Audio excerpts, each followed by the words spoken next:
Good evening, everybody, and welcome to the GSMC Hockey Podcast, presented by the GSMC Sports Network. I'm your host, Garrison McDaniel, and we have a great show for you guys today. Of course, the Game 6 of the Stanley Cup Finals is going on currently, as the Edmonton Oilers currently hold a 2-0 lead on the Florida Panthers.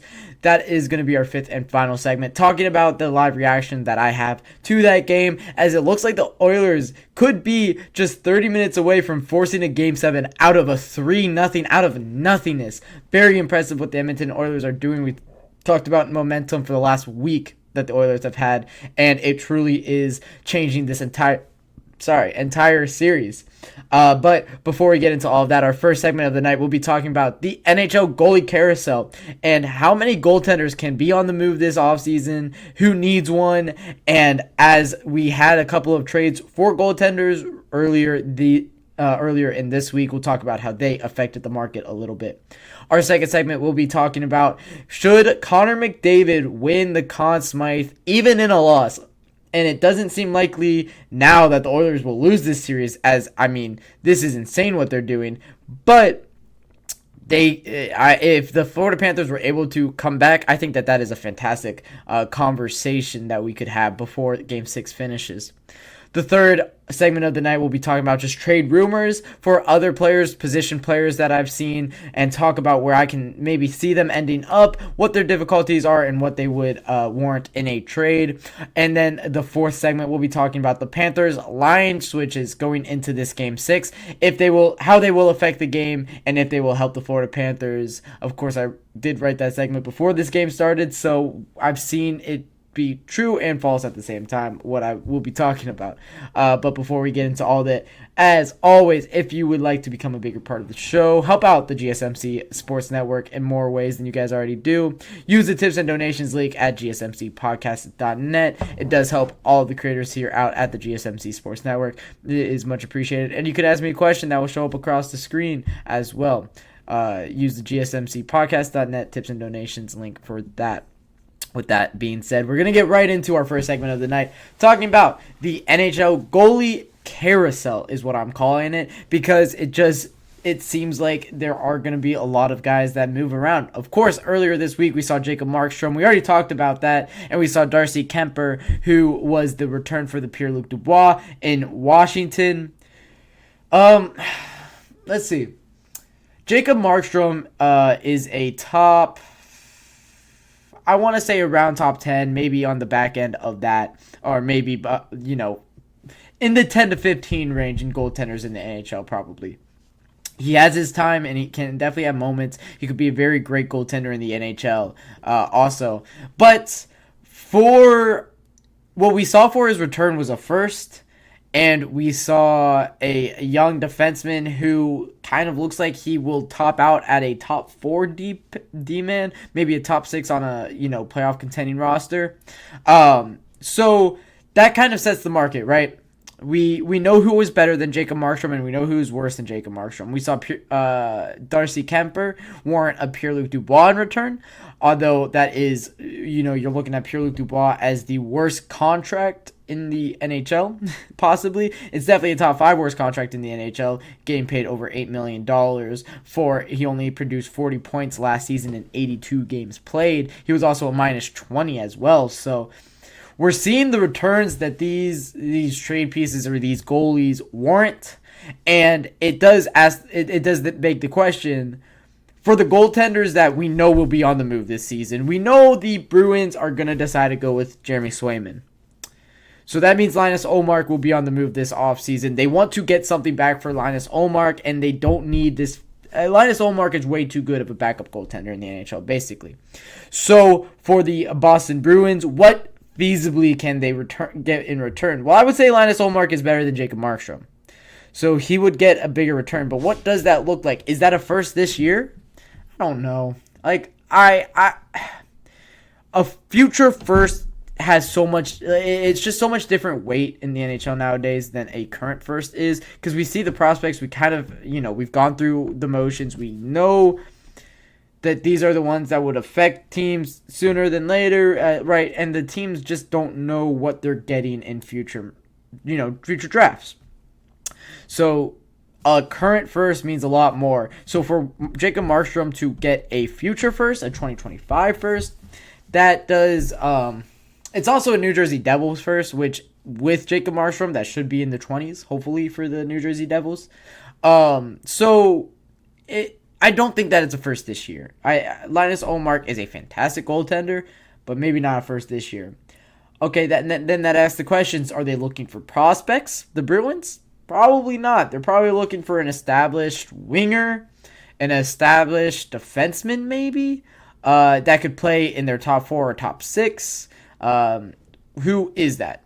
That's the next question. Well, we'll talk about the fours that are being toted around right now by these teams, but I know Cam Atkinson by the Flyers is one that maybe you would look at if you're the Bruins. That is a former 40 goal scorer in the NHL. The guy can score 20 in the season, pretty guaranteed. He is 35. He has 1 year left on a $5.88 million contract.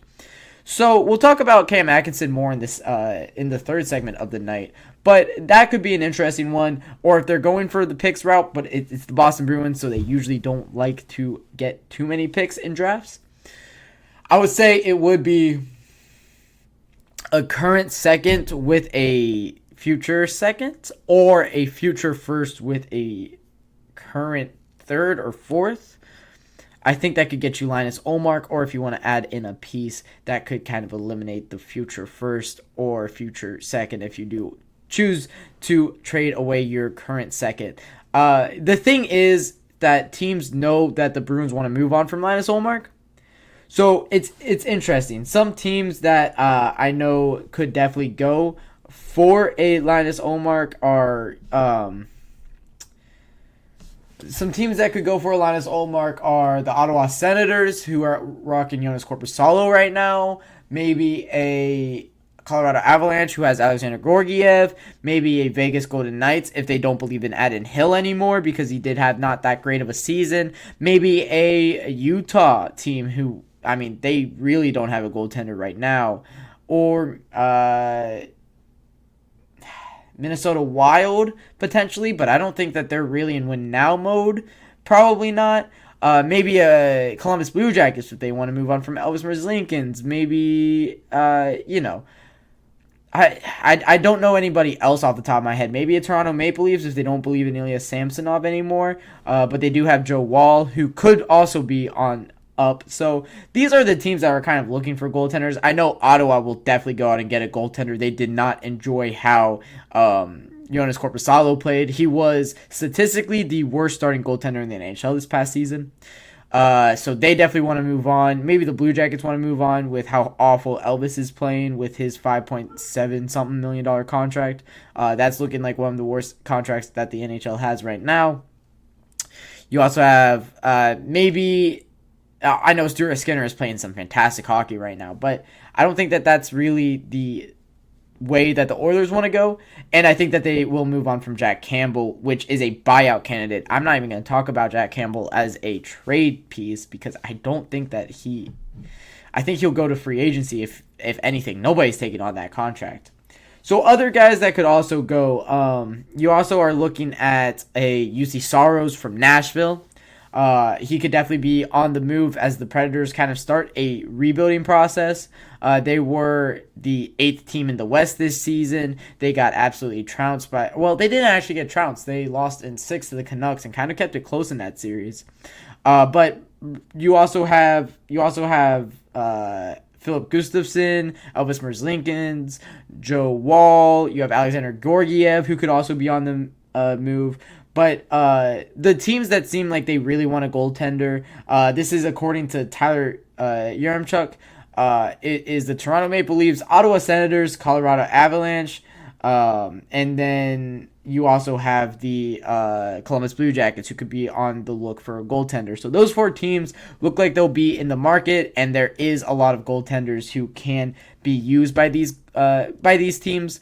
It'll be interesting to see the return. Another big point of topic here is nobody's going to take on Elvis Merzlikins' contract. So how much are the Blue Jackets really willing to give up in a goaltending, because they also have Daniil Tarasov, who is a young goaltender, 24 years old, who's playing really well. You have Jet Greaves, who just kind of carried the Monsters to the AHL Calder Cup semifinals. He had like the best goals against average in the AHL in the playoffs. So you have a bunch of young names who can be NHL ready, and then you have Elvis Merzlikins. So only one of these guys can be the backup. And I guarantee you they don't want Elvis to be a backup goaltender. So what does that look like for him? Well, I could see him hitting the waiver wire here soon. I don't think a team will claim him. Is he a buyout candidate? I don't know. Do the Jackets have to give up like a 5th-round pick for somebody to take on his contract? That could also be an interesting twist as well. So it's the Blue Jackets are one of the more interesting teams in the goalie carousel, is what I'm calling it. You have a team that has a lot of pieces, and Don Waddell has made it clear ever since he started this, or since he took over the general management role in Columbus, he's made it clear that he wants to win sooner than later. He said that the Blue Jackets have the pieces, but you're going to see 6 new names in the lineup. What that looks like is still to time will tell. You could imagine that a David Jiricek is ready. You could imagine that maybe a Gavin Brindley is ready for NHL hockey. Of course, you're also relying on guys like Kent Johnson, David Jiricek, or I already said David Jiricek. You're relying on guys like Kent Johnson, Adam Fantilli, Cole Sillinger, Kirill Marchenko to take this next step. So for the Blue Jackets, they're really looking for a goaltender, and you could kind of say the same thing with the Ottawa Senators. Of course, Tim Stützle, Brady Tkachuk, these young pieces that the Ottawa Senators are looking to build around. You also have on the blue line Josh Norris, who is a fantastic defenseman. I believe they have Jacob Chicherin still for next season, who is a fantastic piece for them. So they feel like they're a goaltender away. They feel like they're in a very similar spot to the Devils. This season, they very much underperformed with a great team. And they're ready to turn it around because of poor goaltending is why they underperformed. That's what they believe. So, and I can understand that from the Ottawa Senators' perspective. You had Claude Giroux playing well. You had Brady Tkachuk playing well. You have Tim Stützle playing well. You have your defense playing well. You go out and get Chicherin from the Arizona Coyotes in a blockbuster trade. He started playing well. And then you're just giving up a lot of goals because you have Jonas Korpisalo, who was kind of a sieve in the net this past season. So the Ottawa Senators are definitely frustrated with their goaltending situation. And then the Toronto Maple Leafs, man, they haven't been able to figure out goaltender for as long as I've been alive. I swear, their last goaltender that worked out was the polar bear, in the 90s. I mean, or not the polar bear, the dog. I don't know why his name is escaping me, the Toronto Maple Leafs goalie. But I'll definitely figure that out during my break, and then I'll get it for the second segment. But that's annoying me. It's escaping my mind. But for the Toronto Maple Leafs, they feel like they have the core. They're the Dallas Cowboys of the NHL. I say it so often. You have, or what's it? Sorry, that's all my brain.